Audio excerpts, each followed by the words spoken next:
once again welcome back, and today's topic is unbalanced and maximization case in assignment problem. See, last video में हमने देखा था balanced problem for assignment problem. Let's see unbalanced and maximization case. Maximisation case का मतलब यहाँ पर maximum profit की बात की होगी। तो चाहे ट्रांसपोर्टेशन के क्वेश्चन हो या असाइनमेंट प्रॉब्लम के, जो प्रोसीजर हम कर रहे हैं वो मिनिमम कॉस्ट के लिए कर रहे हैं, लाइक मिनिमम का प्रोसीजर है वो। तो अगर आपसे क्वेश्चन मैक्सिमम के लिए कहा जा रहा है, मैक्सिमम प्रॉफिट के लिए कहा जा रहा है, first of all we have to convert the given problem into minimisation case. तो हम उसको मिनिमम के लिए कैसे कन्वर्ट करते हैं, will come to know about that thing also.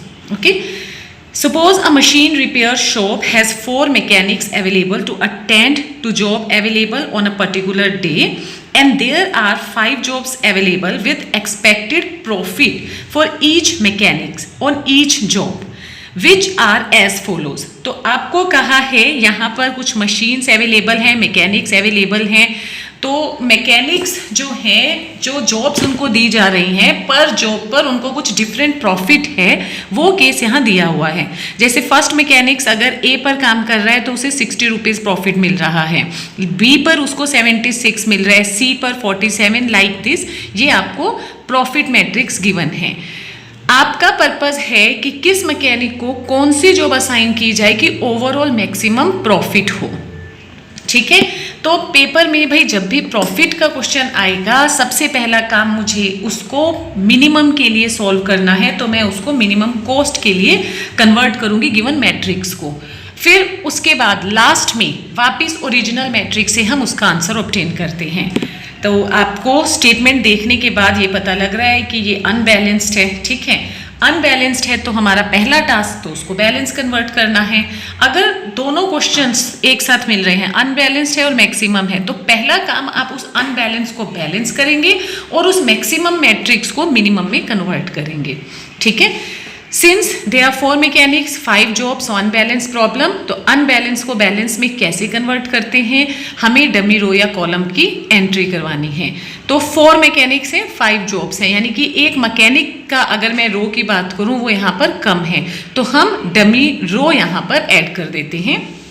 तो जो 5th रो थी आपने 0 0 से उसकी एंट्री करवानी है। Okay, now we convert the profit matrix to loss matrix by subtracting all elements from highest one। देखिए, अनबैलेंस से बैलेंस करने के लिए आपने डमी रो या कॉलम यूज करना होता है अकॉर्डिंग टू स्टेटमेंट। हमने वो स्टेप कर लिया। नेक्स्ट स्टेप है प्रॉफिट मैट्रिक्स को किस में कन्वर्ट करना है, लॉस में। और उसका प्रोसीजर क्या बताया गया है, that you have to subtract all the elements from the highest one. इस पूरी मैट्रिक्स में हाईएस्ट एलिमेंट क्या है, 109। अब जितनी भी इसकी एंट्रीज हैं 109 में से सभी को सब्ट्रैक्ट कर देंगे आप। तो वो सब्ट्रैक्ट करने के बाद जो मैट्रिक्स आपको मिलेगी that will be your loss matrix. ठीक है, तो ये हमें लॉस मैट्रिक्स मिल गई है। आगे का प्रोसीजर सेम है। क्या स्टेप है, number 1 row reduction, then column reduction, then job assign करना है। बॉक्स आपको बताए थे कैसे मार्क करने हैं। ठीक है, ऑल राइट। तो ये आपके पास मैट्रिक्स आई थी after converting it into loss matrix. इस पर सबसे पहले हमें क्या करना है, row reduction. From each row you have to find the minimum element. First में है 0, सेकंड में 27, थर्ड में फिर 0, फोर्थ में 24 और फिफ्थ में सेम ही है, तो कोई भी आपने एक एलिमेंट मार्क किया। अब जिसमें 0 है तो उस रो में तो क्या रिडक्शन करेंगे, किसी में से भी 0 सब्ट्रैक्ट करेंगे, दैट विल बी सेम। तो जिस रो या कॉलम में आपको 0 मिल जाता है उसको as it is note down कर लो। तो 49, 33, 62, 0, 29। सेकेंड रो में 27 मिनिमम है, इट मीन्स 42 में से 27 सब्ट्रैक्ट करना है, देन 27 में से, देन 51 में से, कंप्लीट रो में से 27 सब्ट्रैक्ट किया तो ये आपके पास सेकंड रो आ गई। थर्ड में फिर 0 है तो पूरी रो एज इट इज ड्रॉप करो। फोर्थ में 24 आया है ना, तो 24 सब में से सब्ट्रैक्ट किया, ये आपके पास आया। फिफ्थ में सेम ही एलिमेंट है तो सब में से सब्ट्रैक्ट करेंगे, दैट विल बी 0। ओके, तो आपको आफ्टर रिडक्शन क्या मैट्रिक्स मिल रही है, इट इज ठीक है, तो ये हमें आफ्टर रिडक्शन मैट्रिक्स मिली है, ये आफ्टर रो रिडक्शन है। तो रो रिडक्शन के बाद क्या करना है, column reduction. From each column you have to subtract its minimum element. अब अगर आप नोट करेंगे, फर्स्ट कॉलम में 0 मिनिमम, सेकंड में 0, थर्ड में, सभी में 0 है। तो जब 0 सब में से सब्ट्रैक्ट करेंगे दैट विल बी इटसेल्फ। तो रो रिडक्शन में जो हमें मैट्रिक्स मिली थी, आफ्टर कॉलम रिडक्शन भी सेम मैट्रिक्स आपको मिलेगी। ठीक है, रो रिडक्शन हो गया, कॉलम रिडक्शन हो गया। नेक्स्ट स्टेप क्या है, 0 आपने बॉक्स में लेना है, सिंगल 0 जहां पर है जिस रो या कॉलम में। तो पहले रो से शुरू करते हैं। फर्स्ट रो आपने लिया सिंगल 0, उसके नीचे कोई कॉलम में आ रहा है, yes, cut it. Second row में फिर सिंगल 0, क्या यहाँ कोई और 0 है, yes, cut it. Third row में सिंगल 0, तो नेक्स्ट नीचे आपने उसको कैंसिल किया। फोर्थ रो में नो 0, फिफ्थ रो में डबल 0, स्किप इट। रो जैसे ही कंप्लीट हुई किस पर आना है, कॉलम पर। फर्स्ट कॉलम में सिंगल 0, ये मार्क किया तो ये कैंसल। ठीक है, तो हमारे पास again if we look 1 2 3 4 jobs ऐसे हमें मिली हैं, लेकिन कितने मैकेनिक्स, 1 2 3 4 5, तो जॉब्स 4 मिली हैं, मैकेनिक्स 5 हैं, तो इक्वल नहीं है, यानी कि अभी असाइन नहीं हुई हैं जॉब्स जो है टू ईच मैकेनिक। तो हमारा नेक्स्ट स्टेप क्या होता था, क्या बताया था आपको, रिमेंबर इट, जिस रो में एक भी बॉक्स नहीं है उसको टिक किया, इसमें एक भी बॉक्स नहीं है उसको टिक किया। इस रो में जहां जहां 0 आई है, यहाँ आई है, उसके कॉलम को टिक करना है, ये कर दिया उसका कॉलम टिक। उस कॉलम में जहां जहां पर आपको बॉक्स मिल रहा है, उस कॉलम में मुझे यहाँ बॉक्स मिल रहा है, तो इस बॉक्स का जो 0 है उसको रो को आपने टिक कर देना है। ओके, और उसके बाद का क्या स्टेप था, आपने अनटिक रो का मतलब 1 2 3 ये अनटिक रो है, एंड टिक कॉलम को क्रॉस करना है। Untick row 1 2 3 and tick column, ये आपने क्रॉस करना है।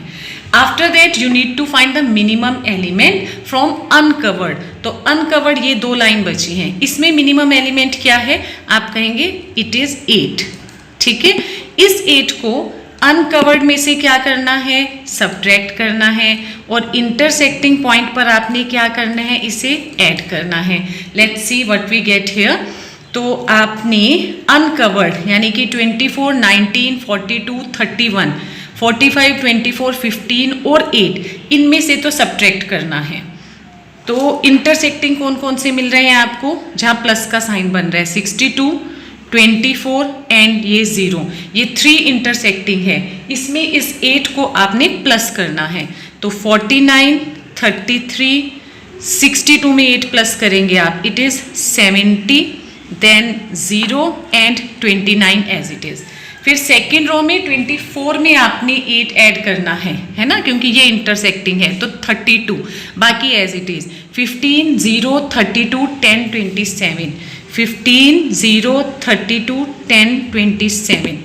थर्ड रो में आते हैं 24 19, ये अनकवर्ड है, इनमें से 8 सब्ट्रैक्ट करना है। तो 24 में से 8, देन इट इज़ 16, 19 में से 8 सब्ट्रैक्ट किया, इट इज़ 11, ये 0 एज इट इज़ रहेगा।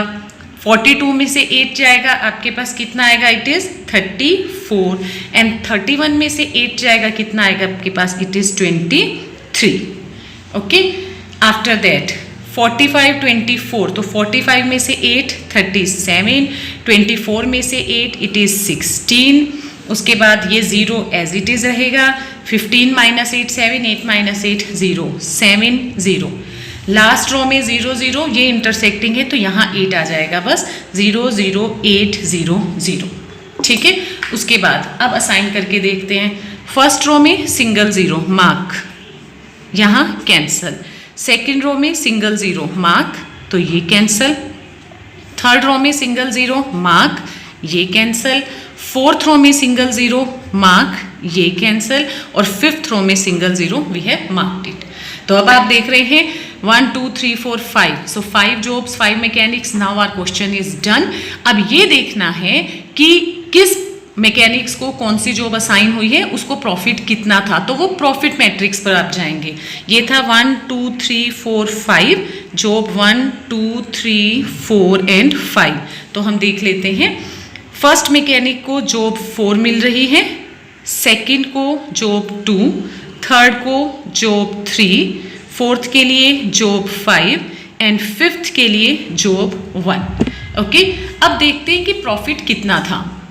सो आप ओरिजिनल मैट्रिक्स जहाँ पर हमने बैलेंस किया था, है ना, वहाँ से आप काम शुरू करेंगे मैक्सिमम में। उसके बाद वाली मैट्रिक्स तो लॉस मैट्रिक्स बन गई थी, वहाँ नहीं जाना हमें, इस पर नहीं जाना। जो आपने बैलेंस बनाया था तब तक वो प्रॉफिट मैट्रिक्स थी। तो देख लेते हैं। अब आपको कहा गया है 1 के लिए जॉब 4, तो 1 के लिए जॉब 4 इट इज़ 109। तो फर्स्ट हमने किया 109। 2 के लिए जॉब 2, सो इट इज़ 82। 3 के लिए job 3, so it is again 109। 4 के लिए job 5, so it is 77 and 5 के लिए job 1 it is 0। So that will be your final answer. Okay, so your final answer will be 377. That is your final answer. For any doubt, please write in the comment box. Okay, thank you.